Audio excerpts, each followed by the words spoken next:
নমস্কার।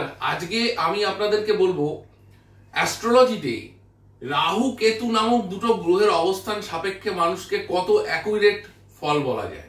আপনার কুণ্ডলী খুলে আপনি নিজেও মিলিয়ে নিতে পারেন। কেতু লগ্নে যদি কারোর থাকে তার কিন্তু সবসময় ওয়াইফ, নিজেকে, সন্তান, পরিবার নিয়ে সে উদ্বেগ উৎকণ্ঠায় থাকবে, সে ভালো বন্ধুই পাবে না।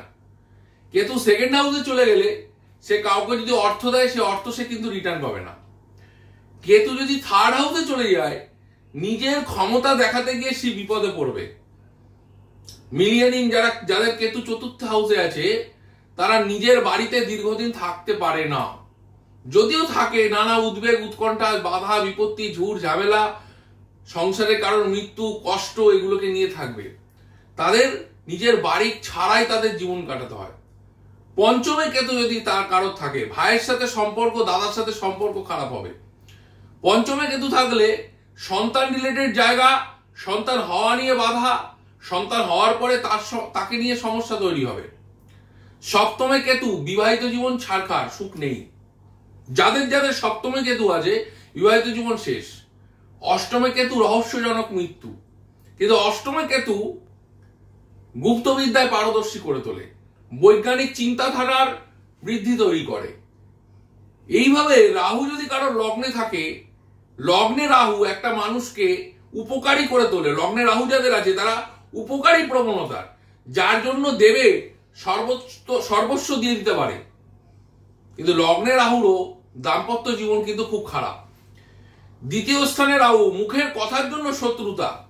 আবার দ্বিতীয় স্থানে শুভ রাহু থাকলে মুখের কথার জন্য রোজগার, মুখের কথার জন্য উন্নতি। রাহু দুটো হাউসে কিন্তু সাধারণত ভালো ফল দেয়, থার্ড আর সিক্সথ। তৃতীয় হাউসে যদি রাহু থাকে তাহলে জাতকের কিন্তু যুগের সাথে তাল মিলিয়ে চলার প্রবণতা থাকবে। জাতক খুব ভালোভাবে বুঝবে তাকে কি করা উচিত কি না করা উচিত। সিক্সথ হাউসে রাহু থাকলে সেটা কিন্তু শত্রুকে নিধন করে। সপ্তমে রাহু বিবাহিত জীবন সুখকর হবে না। এরা একাধিক বিবাহে জড়িয়ে যেতে পারে। এদের স্ত্রীর সাথে কারোর এক্সট্রা ম্যারিটাল অ্যাফেয়ার হয়ে যেতে পারে এবং এরাও এক্সট্রা ম্যারিটাল অ্যাফেয়ারে জড়িয়ে পড়ে সপ্তমে যদি রাহু থাকে। অষ্টমে রাহু প্রাণ হানি, প্রাণ সংশয়ের মতো পরিস্থিতি তৈরি করে। অষ্টমে রাহু অত্যন্ত অশুভ। নবমে রাহু অশুভ। রাহু 6-3 অনেকটা শুভ, আর কেতু একাদশ ভাবে অত্যন্ত শুভ।